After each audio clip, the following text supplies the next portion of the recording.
Bonjour à toutes et à tous. Aujourd'hui, je vous propose une vidéo d'un genre un petit peu nouveau. C'est tout simplement une vidéo de présentation de gamme. Alors là, l'idée, ça ne va pas être de vous parler d'un produit spécifiquement comme on peut le faire avec les Kayfun, avec les box, enfin bref, avec tout ce qu'on a fait habituellement. Là, l'idée, c'est vraiment de se concentrer sur une gamme de produits. Aujourd'hui, je vais vous parler des cartomiseurs. Alors le cartomiseur, c'est quoi?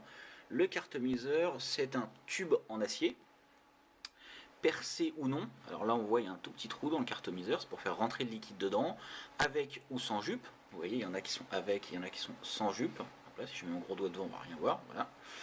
Et donc l'idée un peu, c'est de faire le tri là-dedans, de faire un peu le ménage et surtout de vous présenter les différents produits qui existent. Et donc de faire vivre cette gamme de produits et de vous faire partager un petit peu les nouveautés qu'il pourrait y avoir autour de ces gammes de produits.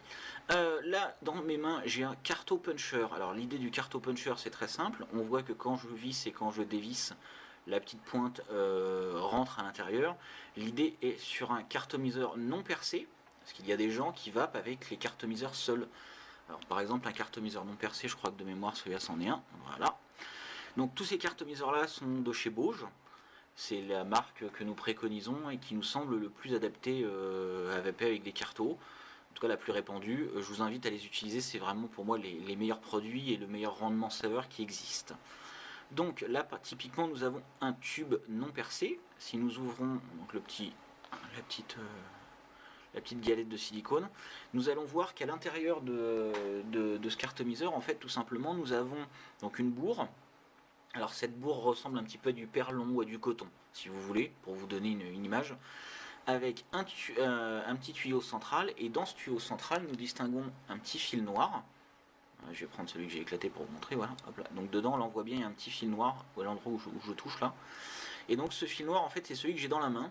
Là, je vous en ai éventré un pour vous montrer un petit peu comment c'était fichu dedans. Alors ne faites pas ça à la maison, c'est relativement coupant. Donc ce produit en fait se compose de la sorte. Là vous avez le pôle positif. Je vais peut-être le tourner pour qu'on voit mieux. Voilà. Donc là on a le pôle positif au centre. La résistance qui part. Donc la résistance c'est ce petit fil noir qu'on voit ici. Donc qui est enroulé, qui est torsadé. Là vous avez la fin du coil et vous avez tout simplement le fil qui redescend. Donc pour le pôle négatif. Donc voilà, ça c'est l'intérieur. Alors là j'ai enlevé l'espèce de coton, la petite ouate qui est à l'intérieur, mais en fait donc c'est là où vient s'imbiber le liquide. Et donc là on voit bien la résistance qui fait chauffer, donc c'est cette partie là, la résistance qui va venir faire chauffer le liquide. Nous mettons ça de côté. Donc le cartomiseur est toujours sur un pas de vis 510, c'est le pas de vis que vous allez trouver au centre de vos modes. Hop. À ma connaissance, il n'y a pas de produits qui sont sans pas de vis 510. Donc le pas de vis 510, c'est celui-là. Voilà. Et je viens visser ma résistance. Et si j'appuie, normalement... Ah voilà, vous voyez, on voit une petite... Voilà, on voit un petit peu de fumée qui sort. Alors ce que je viens de faire, il ne faut pas le faire normalement, parce que ça fait brûler le cartomiseur. D'ailleurs, il a une petite odeur de pas bien. Mais bon, écoutez, c'est pour vous montrer. Donc, on ne fait jamais à sec comme je viens de le faire. On met toujours du liquide dedans avant de le mettre en route. Donc, un cartomiseur de ce type, donc il n'a pas de trou. Soit on vape en mettant des gouttes de liquide dedans et vous tirez dessus, ou alors on le passe dans un carto puncher. Donc, ce que j'ai dans la main là, le petit disque en acier. Donc, on va venir placer en fait le cartomiseur au niveau où on désire le percer. Par exemple, là, je vais le mettre à ce niveau-là. Et je vais tout simplement serrer la bague, en fait, qui va venir faire un trou dans le cartomiseur. Hein. C'est vraiment tout bête. Voilà. Hop. Là, je vais le ressortir. Alors, allez-y doucement, hein. Ne faites pas un trop gros trou en un premier temps. Allez-y tout doucement. Et donc, voilà. Donc là, on voit qu'il y a un trou qui a été fait par la vis dans le cartomiseur. Voilà. Hop. Un carto punché. Donc là, voilà. Typiquement, là c'est un trou, alors là il est un petit peu fin mon trou, il faudrait que je l'élargisse en serrant plus fort tout simplement. Donc voilà, ça c'était un carto donc sans trou, dans lequel on fait un trou. Alors l'intérêt de faire un trou, c'est qu'on peut le faire au niveau où on veut. Enfin, suivant le type de temps que vous utilisez, etc., vous pouvez être amené à faire un trou plus ou moins bas. Typiquement sur un AGR+, donc l'AGR avec le tube en Pyrex, plus le trou est bas et mieux c'est. Plus le trou est haut, moins bien c'est. Et c'est pour ça qu'en fait, on va venir dans un second temps un autre type de cartomiseurs, eux qui sont sortis récemment. Alors ce sont des cartomiseurs avec une fente. Donc la fente est tout en longueur en fait, et l'idée de ces cartomiseurs là, ce sont pour les liquides particulièrement sirupeux. Alors si vous le vapotez du, je sais pas, on va dire Oud Good Banana de chez SenseMod, ou si vous vapotez des liquides américains très sirupeux comme Alien peut en faire, etc.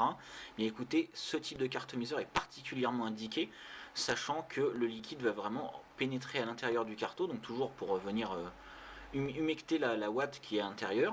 Et donc l'idée en fait, ça va vraiment être de bien laisser pénétrer le liquide dans ce cartomiseur. Ces cartomiseurs sont très intéressants, toutefois, ils ne sont ils sont vraiment à proscrire avec l'AGR+, donc le tank dont je vous parlais tout à l'heure. Donc le système de chez Yud Technology est parfait pour les cartomiseurs tout simplement percés de ce type. Hop là, on va en prendre un, voilà, donc avec un petit trou rond en bas. Le problème de ces cartomiseurs là, c'est qu'en fait la fente est trop haute. Et donc dans un AGR+, qui est le tank Pyrex de chez Yud Technology, ça ne marche pas du tout, du tout, du tout, du tout, du tout. Donc c'est à proscrire, pas de cartomiseur fendu dans la longueur avec un AGR+. Hop, on va le poser de côté. Donc on va revenir, alors voilà, là on va voir typiquement un cartomiseur dit classique, donc avec deux tout petits trous, hop là, donc il y en a un de chaque côté. Alors il y en existait avec un trou, deux trous, là il y a peu ou pas de différence, hein, j'ai envie de dire, sur ces petits cartomiseurs là. L'intérêt tout de même, c'est que vous pouvez le repasser dans le carto puncher pour agrandir les deux petits trous, ou agrandir les deux petits trous si vous le désirez. Donc là ce que je vous présente depuis tout à l'heure, ce sont des modèles en 35 mm.